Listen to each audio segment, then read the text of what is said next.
Bristol Community College, Mathematics with Dan Avedikian, Math 011, Arithmetic, Section 3.2, Problem 2.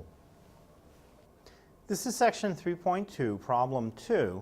It says use the symbol less than, greater than, or equal to make a true statement. And we have two numbers. We want to see if one is larger than the other or if they're equal. We have 2.44 and 2.441. Now, in this case, I think it's fairly clear that the 2.441 with its extra digit on the right makes it larger. But the right process is start at the leftmost digit, see if one is bigger than the other. They're not. They're both 2.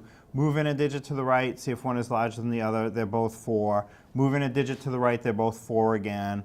Move in a digit to the right. Now, one number has a 1. The other number has nothing. So that's really how we want to verify that the 2.441 is the larger value.